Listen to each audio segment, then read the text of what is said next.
Hello student, welcome back to the another video. In this video we are going to understand the basic concept for which required to solve the questions from practice set 1.2. ठीक है, तो यहाँ पर हमें जो first basic concept है उसमें हमें कंपैरिजन ऑफ रैशनल नंबर्स का है. तो जैसे हम नंबर लाइन में हम कंपैरिजन करते हैं कि 1 और 2 के बीच में हम कंपैरिजन करते हैं which one is greater which one is lesser. Okay, which one is equal to मतलब दो नंबर्स अगर सेम हो गए तो वो इक्वल टू के साइन के साथ लिखा जाता है. कभी उसको ग्रेटर साइन के साथ लिखा जाता है, कभी लेसर साइन के साथ लिखा जाता है. ठीक है, तो वो जो साइन है उस साइन को ही हमें इस लेक्चर में स्टडी करना है. तो हम सबसे पहले रैशनल नंबर को फाइंड करने से पहले हम पहले इंटीजर्स के बारे में पढ़ लेंगे, so that it will help us to understand the comparison of rational number. So firstly हम क्या करेंगे, हम जो इंटीजर्स है हमें पता है कि जो जीरो के राइट हैंड साइड में होते हैं वो पॉजिटिव इंटीजर्स है, जीरो के लेफ्ट हैंड साइड में होते हैं वो नेगेटिव इंटीजर्स है. तो हम पहले इंटीजर्स के बारे में स्टडी करेंगे. सो मैंने यहाँ पर कोई 2-3 स्टेटमेंट यहाँ पर लिखे हुए हैं, सो वो आपको ठीक से देखना है. फर्स्ट क्या कहा है, all positive numbers is greater than zero. ठीक है, तो इसका सिंपल मीनिंग क्या है आपको ये लिखना है. ठीक है, ये इंपॉर्टेंट है, स्टार मार्क करके आपको आपके नोटबुक पे लिखना है. First statement is what, all positive number is greater than zero. तो हमें पता है कि 1 इज ग्रेटर देन जीरो है, 2 इज ग्रेटर देन जीरो है, 3 इज ग्रेटर देन जीरो है, तो सो ऑन. ठीक है, हम कौन सा भी नंबर अगर पॉजिटिव में लेंगे और उसको हम जीरो के साथ कंपैरिजन करेंगे तो हमें जो पॉजिटिव नंबर है वो हमेशा ग्रेटर ही मिलेगा. तो ये फर्स्ट स्टेटमेंट शो करता है. सेकेंड स्टेटमेंट में क्या कहा है, all positive number is greater than negative number. ठीक है, इसे क्या कहते हैं, नेगेटिव नंबर. मैंने शॉर्ट फॉर्म में लिखा है, आपको यहाँ पर नेगेटिव को फुल फॉर्म आप लिख सकते हो, नेगेटिव नंबर. ठीक है, तो all positive number is greater than negative number. जो पॉजिटिव नंबर होते हैं नंबर लाइन में 1 2 3, ये -1 -2 -3, तो जीरो से जो लेफ्ट वर्ड जो भी लिखेंगे हम नंबर वो नेगेटिव नंबर होते हैं. तो यहाँ पर उन्होंने क्या कहा है कि all positive number is greater than negative number. जो पॉजिटिव नंबर होते हैं वो हमेशा ग्रेटर होते हैं और जो नेगेटिव नंबर होते हैं वो हमेशा लेसर होते हैं. दोनों के बीच में अगर कंपैरिजन करेंगे. नेक्स्ट हम पढ़ेंगे यहाँ पर जीरो, और देखो मैंने यहाँ पर स्पेलिंग लिखा है और यहाँ पर जीरो को मेंशन किया है, कोई भी आप यूज कर सकते हैं. Zero is less than positive number and greater than negative number. समझ में आ रहा है, zero is less than positive number. Zero हमेशा पॉजिटिव नंबर से कम ही होता है. ठीक है, लेकिन वही जीरो नेगेटिव में अगर हम काउंट करेंगे तो नेगेटिव नंबर वहां पर नेगेटिव नंबर की वैल्यू जो होती है वो कम हो जाती है और जीरो की नंबर की वैल्यू जो होती है वो बढ़ जाती है. तो अगर हम पॉजिटिव नंबर और जीरो के बीच में कंपैरिजन करेंगे तो पॉजिटिव नंबर ग्रेटर होगा. अगर हम नेगेटिव नंबर और जीरो के बीच में कंपैरिजन करेंगे तो हमारा जो ग्रेटर नंबर होगा वो जीरो होगा. ये हमेशा याद रखना है. ठीक है, ये बेसिक कंसेप्ट पर ही आपका पूरा एक्सरसाइज 1.2 डिपेंड है. तो इस चीज को आप फिर एक बार प्लेबैक कर एक बार ठीक से स्टेटमेंट लिख लेना और उसको समझ लेना. ठीक है, तो मैंने यहाँ पर कुछ 4 एग्जांपल लिए हैं तो उसके बारे में हम थोड़ा सा डिस्कस करेंगे. तो 1 और 0 के बीच में हमें कंपेरिजन करना है कि विच एवर इज ग्रेटर. तो 1 और 0 में ग्रेटर कौन सा है, 1. तो हम क्या करेंगे, ग्रेटर का साइन करते हैं. ठीक है, तो ग्रेटर का साइन और जो लेसर का साइन होता है ना, देखो मैं यहाँ पर एक एग्जाम आपको एक सिंपल बता देता हूँ. ये ग्रेटर का साइन है और ये लेसर का साइन है. इसे कैसे याद रखेंगे, विच one is greater and which one is laser, क्योंकि दोनों तो दिखने में थोड़ा सा सेम है लेकिन अपोजिट है, तो कंफ्यूजन हो जाता है. तो आपको इतना याद रखना है कि ये जो मुंह है, मुंह, ठीक है, ठीक है, ये क्या है, मुंह है. मतलब हमारा जो मुंह होता है ना वो किस तरफ खुला हुआ है, इस डायरेक्शन में. तो ये जो होगा वो होगा ग्रेटर नंबर. यहाँ पर जो भी लिखा होगा इसका ये साइन है, इसका साइन का मुंह कहाँ पर खुला हुआ है, राइट हैंड साइड में. तो ये जो नंबर होगा वो होगा ग्रेटर नंबर. और कहाँ पर बंद होता है इसका मुंह, यहाँ पर. तो यहाँ पर जो भी नंबर लिखा जाएगा वो हो जाएगा लेसर नंबर. इतना याद रखना है. मैं आपको एग्जाम्पल के साथ बता देता हूँ. यहाँ पर हमने क्या कहा, 1 इज ग्रेटर देन 0, तो मेरा मुंह कहाँ पर खुलेगा, साइन का 1 के पास खुलेगा. और ये जो कहाँ बंद हो रहा है, यहाँ पर बंद हो रहा है, तो ये एज कम्पेयर टू इसकी वैल्यू कम है, इसलिए यहाँ पर ऐसा लिखा है. सेम यहाँ पर हम सेकेंड स्टेटमेंट पढ़ेंगे तो उसमें से ही ये एग्जाम्पल है. ये पॉजिटिव नंबर है और एक नेगेटिव नंबर है। तो मैंने क्या कहा था, हमेशा पॉजिटिव नंबर ग्रेटर होता है। तो मेरे ग्रेटर नंबर का साइन कहाँ पर होगा, 3 के पास होगा। ठीक है, 3 इज ग्रेटर देन -4। यहाँ पर एक एग्जाम्पल है, -3 और 0 के बीच में कंपेरिजन करना है।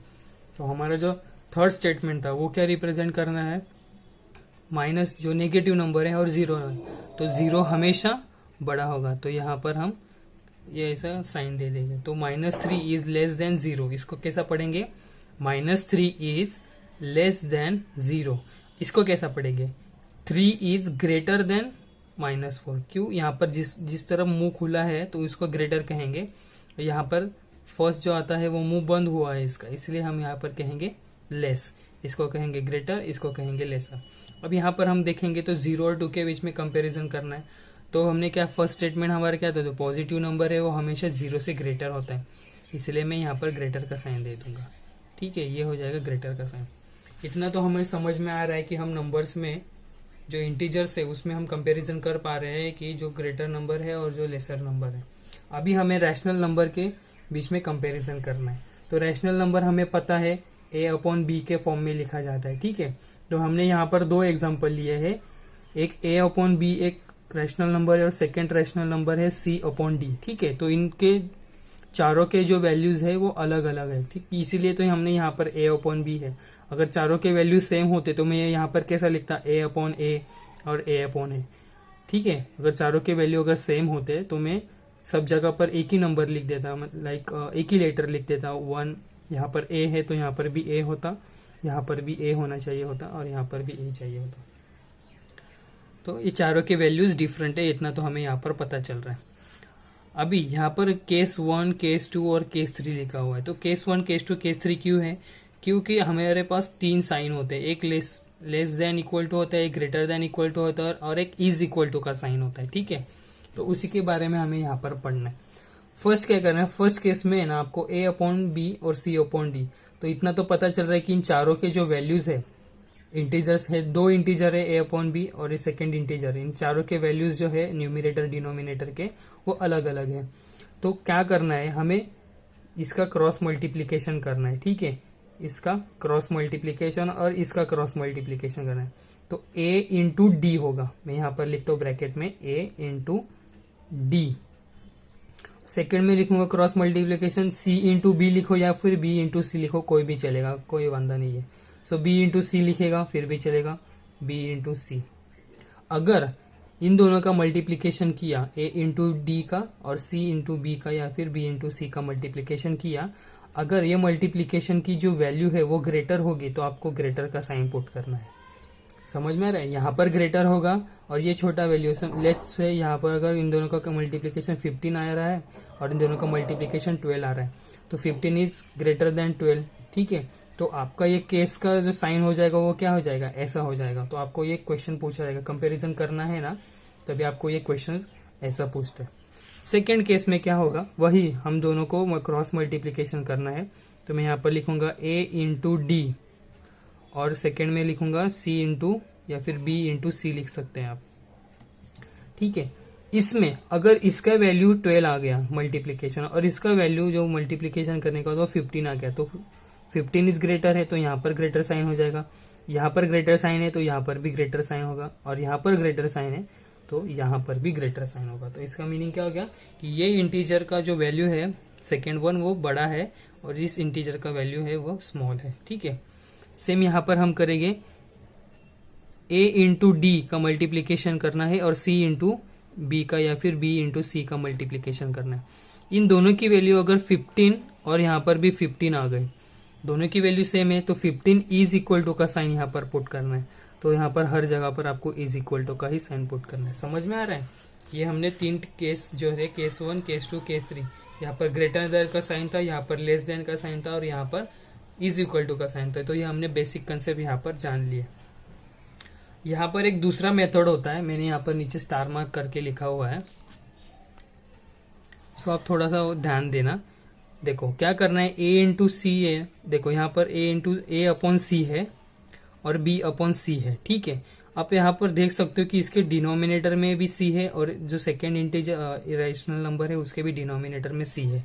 लेकिन यह इस केस में देखो कि इसके डिनोमिनेटर अलग अलग थे, यहाँ पर b है, यहाँ पर d है, यहाँ पर भी b और यहाँ पर d है, यहाँ पर भी अलग अलग है। लेकिन इस केस में क्या है, दोनों का जो बेस है उसको हम डिनोमिनेटर कहते हैं। तो दोनों का जो बेस है वो दोनों का बेस जो है वो सेम है।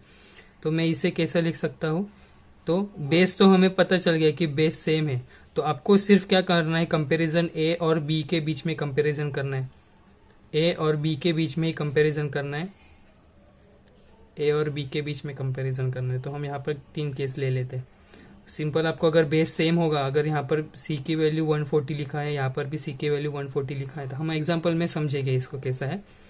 तो अगर ए की वैल्यू ग्रेटर होगी तो ग्रेटर साइन देना है, बी की वैल्यू ग्रेटर होगी तो बी को देना है, और दोनों की वैल्यू सेम होगी तो इज इक्वल टू का साइन देना है। ठीक है, समझ रहे हैं। अब इसको हम एग्जाम्पल के तौर में समझते हैं। सो अभी हम स्टार्ट करते हैं जो एक्चुअल क्वेश्चन है, जो प्रैक्टिस सेट 1.2 में आपको पूछे गए हैं। तो आपको क्वेश्चन क्या है, कंपेयर द फॉलोइंग नंबर। तो आपको जो नंबर्स आगे आएंगे, 10 क्वेश्चंस आपको दिए गए, तो 10 क्वेश्चंस में आपको सिर्फ कंपैरिजन करना है, which one is greater, which one is lesser और which one is equal to. ठीक है, तो ये 3 केस है, तो तीनों केस के साथ आपको सॉल्व करना है। तो हम फर्स्ट जो नंबर है वो लिखेंगे। फर्स्ट हमारा नंबर है -7 है एंड -2 है। ठीक है, -7 एंड -2, इन दोनों के बीच में आपको नंबर कौन सा ग्रेटर है और कौन सा नंबर लेस है वो आपको सिर्फ साइन के साथ आपको नोटिफाई करना है। तो हमने जो अभी अभी पढ़ा था कि जो नंबर लाइन होती है ना, नंबर लाइन के राइट साइड में जो भी लिखा होगा, जो भी नंबर होगा, तो वो ग्रेटर होता है, और जो लेफ्ट पर लिखा होता है वो हमेशा लेस वैल्यू होती है। तो यहाँ पर -7 और -2, ठीक है। तो मैं यहाँ पर आपको बताता हूँ कि ये 0 है और ये -1, -2, -3, तो ये -2 है। -7 हम इस एग्जांपल में कहाँ पर लिखेंगे, यहाँ पर इस साइड लिखेंगे, लेस से यहाँ पर -4 है, फिर ऐसा करते करते -7 यहाँ पर आ जाएगा। ठीक है, तो -7 0 से दूर है और -2 0 से नजदीक है। तो -2 और -7 का कंपैरिजन करने के लिए कहा है, तो मैंने क्या कहा था, दोनों नंबर में जो भी राइट वर्ड होगा, तो -2 इज राइट वर्ड है, तो -2 ग्रेटर नंबर होगा, और जो लेफ्ट वर्ड नंबर होगा, लेफ्ट वर्ड, वो हो जाएगा लेस नंबर। तो यहाँ पर हमारा जो ग्रेटर नंबर कौन सा होगा, -7 है और -2 है, तो ये लेसर का वैल्यू मतलब साइन यहाँ पर लिखना पड़ेगा। ठीक है, -7 इज लेस देन -2। अभी सेकेंड यहाँ पर हमें दिया गया है, 2 नंबर्स दिए गए हैं, 1 इज 0 एंड सेकेंड 1 इज -9/5। ठीक है, 1 इज 0 एंड सेकेंड इज -9/5। तो हमने जो सेकेंड स्टेटमेंट था क्या था, 0 हमेशा ग्रेटर होगा नेगेटिव साइन से। नेगेटिव जो नंबर होगा, तो नेगेटिव इंटीजर है, तो नेगेटिव नंबर है ना, तो नेगेटिव नंबर की वैल्यू कम होगी और 0 की वैल्यू ग्रेटर होगी। तो हम यहाँ पर क्या करेंगे, ग्रेटर का साइन डालेंगे, जो कि ये 0 इज ग्रेटर देन -9/5। अभी थर्ड का आंसर हम लिखेंगे। थर्ड जो हमारा पूछा गया है, 8/7 एंड 0 के बीच में आपको कंपैरिजन करने के लिए कहा। तो 8/7 ये इंटीजर पॉजिटिव है, ठीक है, और 0 नंबर है, तो पॉजिटिव नंबर हमेशा 0 से ग्रेटर होगा, इसलिए हम यहाँ पर क्या करेंगे, ग्रेटर का साइन पुट करेंगे। ठीक है, समझ रहे हैं। ये 8/7 इज अ पॉजिटिव इंटीजर, तो पॉजिटिव इंटीजर है इसीलिए वो 0 से बड़ा होगा, इसलिए हम ग्रेटर का यहाँ पर साइन पुट करेंगे। ठीक है, तो ये फर्स्ट 3 एग्जांपल्स थे वो सिंपल थे। अभी आगे जो 3 एग्जांपल है वो थोड़े से अलग बेस पर है। तो ये फर्स्ट के आप आंसर लिख लेना, फिर हम थर्ड के बाद फोर्थ क्वेश्चन हमें जो उन्होंने पूछा है कि -5/4, ये एक इंटीजर दिया और सेकेंड इंटीजर दिया है -1/4। तो इन दोनों के बीच में आपको कंपैरिजन करना है, which one is greater and which one is laser, किसकी वैल्यू बड़ी है किसकी वैल्यू छोटी है वो आपको यहाँ पर बताना है। एक तो यहाँ पर देख रहे हो कि दोनों के बेस सेम है, अगर ऑब्जर्वेशन करोगे तो दोनों का जो बेस है वो सेम है, यहाँ पर भी 4 है, यहाँ पर भी 4 है। तो ऐसा अगर होगा, ये इस केस में मैंने क्या कहा था, दोनों का बेस अगर मतलब डिनोमिनेटर सेम होगा तो आपके जो न्यूमिनेटर है उसके बीच में आपको कंपैरिजन करना है। तो यहाँ पर अगर हम -5 और 1 के बीच में कंपैरिजन करेंगे तो ये नेगेटिव नंबर है और ये पॉजिटिव नंबर है, तो पॉजिटिव नंबर हमेशा ग्रेटर होती है, इसलिए मैं ये साइन दे देता हूँ। तो -5/4 इज लेस देन 1/4। यहाँ पर क्या कहा है, -5/4 ये वैल्यू लेस है एज कम्पेयर टू 1/4 के।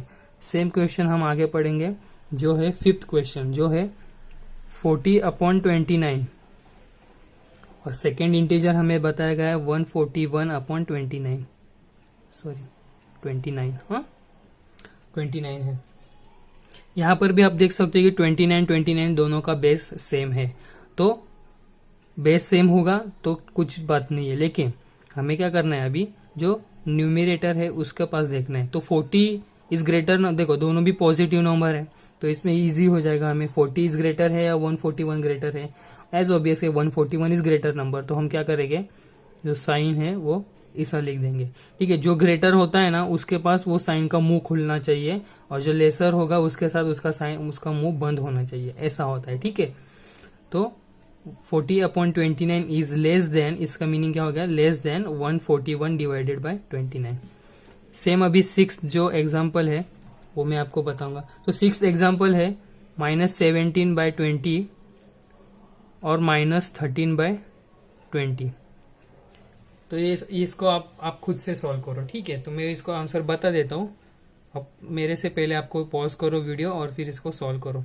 यहाँ पर बेस में दोनों 20 है, ठीक है, लेकिन अभी हमें क्या करना होगा, जो न्यूमिरेटर है उन दोनों के पास देखना होगा। तो -17 इज ग्रेटर या -13 ग्रेटर, तो नेगेटिव नंबर में जो छोटा वैल्यू होता है ना वो ग्रेटर होता है, समझ में आ रहा है। जैसे यहाँ पर हमने देखा था -7 और 2, ग्रेटर कौन सा है, जो छोटा वैल्यू कौन सा है, 2 का है। हम अगर पॉजिटिव में अगर गिनेंगे तो 7 और 2 के बीच में छोटा वैल्यू कौन सा है, 2 है, तो 2 ग्रेटर होता है। यहाँ पर कौन सा होगा, -13 ग्रेटर नंबर होगा, समझ में आ रहा है। नेक्स्ट 6 हो गया। अभी यहां से आगे नेक्स्ट अलग क्वेश्चन है 3, ठीक है। तो 7th, ये देखो ये फर्स्ट केस हो गया, ये सेकेंड केस के एग्जाम्पल है, अभी और नए केस आएंगे, ये थोड़ा सा डिफरेंट है।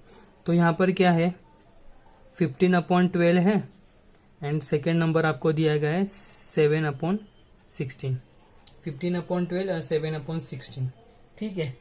तो इन दोनों के बीच में कंपैरिजन करना है, दोनों पॉजिटिव नंबर है, ठीक है। अभी हमें यहाँ पर कैलकुलेशन करना पड़ेगा। इससे पहले हम डायरेक्टली यहाँ पर साइन दे सकते थे, लेकिन यहाँ पर है ना, यहाँ से आगे हमें कैलकुलेशन करना पड़ेगा। मैंने क्या कहा था, क्रॉस मल्टीप्लीकेशन करना है। तो 15 × 16 कितना होता है, 15 × 16 एक बार करना है, और 12 × 7 का एक बार मल्टीप्लीकेशन करना है, ठीक है। तो 15 × 16 का हम मल्टीप्लीकेशन करेंगे, यहाँ पर 16 लिखता हूँ, यहाँ पर 15, 5 6 = 30, 3 5 1 = 5 and 3 8, यहाँ पर 0, और फिर ये 16 एज इट इज होगा। ये हो गया 0, ये हो गया 14, 1 240। तो इसका मल्टीप्लिकेशन कितना हो गया, 240, और 7 × 12 का मल्टीप्लिकेशन होता है 84, ठीक है। तो 240 इज ग्रेटर और 84 इज ग्रेटर, 240 ग्रेटर ऑलवेज। तो यहाँ पर हो जाएगा ग्रेटर का साइन। यहाँ पर अगर 240 की वैल्यू ग्रेटर है तो यहाँ पर भी आपको वही साइन पुट करना है, जो है 15/12 इज ग्रेटर देन 7/16। समझ में आ रहा है। यहाँ पर जो साइन पुट किया हमने कैलकुलेशन के बाद, तो वही साइन यहाँ पर आपको पुट करना है। तो 15/12 इज ग्रेटर देन 7/16। अभी हम सॉल्व करेंगे 8 नंबर का क्वेश्चन। 8 नंबर का question is what, 25/8 and second value आपको 9/4 दिया गया है, ठीक है। हमने अभी जो क्वेश्चन सॉल्व किया वो दोनों पॉजिटिव थे, अभी क्या है, नेगेटिव है, ठीक है। तो थोड़ा यहाँ पर ध्यान देना है आपको। इन दोनों को अगर हम देखेंगे तो 25/8 है और 9 और 4 है, तो क्रॉस मल्टीप्लीकेशन करेंगे हम यहाँ पर। सो 25 × 4 करेंगे -25, ठीक है, और -9/8 करेंगे, -9/8 मल्टीप्लीकेशन करेंगे। 25 × 4 कितना होता है, 100, ये साइन हो गया माइनस, और 9 × 8 72 माइनस साइन। तो नेगेटिव दोनों वैल्यू है।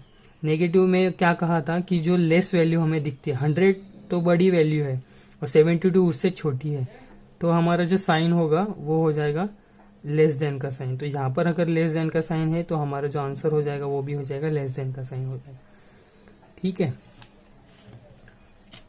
अभी हम करेंगे 9th सम है। 9th सम क्या है हमारा, थोड़ा ट्रिकी सम है। ठीक है, 12/15 है एंड 3/5 है। इन दोनों के बीच में आपको कंपैरिजन करना है। इसके मैं दो आपको आंसर्स बताऊंगा, आपको जो सिंपल लगेगा वो आप सॉल्व कर सकते हैं। अभी क्या करते हैं, हम क्रॉस मल्टीप्लीकेशन करते हैं, उससे सॉल्व करेंगे। 12/5 यहाँ पर करेंगे और 15 × 3 करेंगे। 12/5 60 होता है एंड 15 × 3 45 होता है। सो दोनों पॉजिटिव नंबर है। पॉजिटिव नंबर में जो बिगर वन होता है वो हो जाएगा बिगर साइज। इसके लिए 60 इज ग्रेटर देन 45, तो ये वैल्यू हो जाएगी ऐसी। ये था फर्स्ट मेथड जिसे कैलकुलेट कर सकते हैं। दूसरी इसमें एक ऐसा भी होता है कि ये जो 12/15 है ना, मैं यहाँ पर लिखता हूँ 12/15 है और 3/5 है। इस 12/15 का जो मीनिंग है वो हमें यहाँ पर फाइंड आउट करना है। मीन्स 12/15 को हम रिड्यूस करेंगे तो 3 के टेबल में 12 भी आता है और 15 भी आता है, तो 3/5 15 और 3/4 12 होता है। ठीक है, तो इसको मैंने क्या किया, रिड्यूस किया। किसको, 12/15 को मैंने रिड्यूस किया। तो मेरा कंपैरिजन किसके बीच में होगा, 4/5 के बीच में कंपैरिजन होगा और 3/5 के बीच में कंपैरिजन होगा। यहाँ पर आप देख सकते हो इन दोनों के बीच में कंपैरिजन कितना इजी है। दोनों का बेस सेम है, तो बेस सेम होगा तो कोई वांदा नहीं। फिर हम क्या करेंगे, 4 और 3 के बीच में कंपैरिजन करेंगे। 4 और 3 के बीच में कंपैरिजन करेंगे तो 4 इज ग्रेटर होगा। देखो हमारा जो साइन था वो राइट हो गया। ठीक है, ये तो क्रॉस चेक वाला मेथड होता है। ये हो गया 9th वन हो गया। ठीक है, अभी लास्ट वन जो है वो 10th वन हम सॉल्व करेंगे, जो है -7/11 और है सेकेंड वैल्यू हमारे 3/4। ठीक है, -7/11 और 3/4। तो इसमें हमें देख सकते हैं कि दोनों नेगेटिव नंबर है, दोनों के बेस भी सेम नहीं है, तो हम यहाँ पर कंपैरिजन नहीं कर सकते। तो हमें क्या करना पड़ेगा, क्रॉस मल्टीप्लीकेशन। तो -7 को हम 4 से मल्टीप्लाई करेंगे, तो मैं यहाँ पर लिखता हूँ -7 × 4 और -3 और 12 का मल्टीप्लीकेशन करेंगे तो 11 × -3 भी लिख सकते हैं। ठीक है, -7 × 4 का मल्टीप्लीकेशन क्या आता है, 7×4 = 28। ठीक है, 28 है और जो साइन है दोनों का ग्रेटर नंबर का साइन क्या है, माइनस, इसलिए हमने यहाँ पर माइनस लिखा। और 11 × 3 33 होता है और यहाँ पर हमें जो साइन है मल्टीप्लिकेशन में नेगेटिव भी आता है। ठीक है, तो -28 इज ग्रेटर है या फिर -33 ग्रेटर है। तो देखो नेगेटिव है दोनों वैल्यू, तो दोनों वैल्यू नेगेटिव होने के कारण इसमें जो छोटा वैल्यू होता है वो हमेशा ग्रेटर होता है, इसलिए हम यहाँ पर ग्रेटर का साइन यूज करेंगे। ठीक है, तो यहाँ पर ग्रेटर का साइन यूज करेंगे तो यहाँ पर हमारा आंसर क्या होगा, -7/11 इज ग्रेटर देन -3/4। ठीक है, तो समझ में आ रहा है। ये था हमारा प्रैक्टिस सेट 1.2 का पूरा सॉल्यूशन। तो आपको वीडियो देखना है और फिर 2-3 बार रिपीट कर कर खुद से सॉल्व करना है, सो दैट आपका जो प्रैक्टिस हो जाएगा और आपके जो डाउट्स भी होगा वो क्लियर हो जाएंगे। So this is all for today. Thank you very much for this discussion. This is the end of the lecture. This is Akshay Anil Thorat signing off.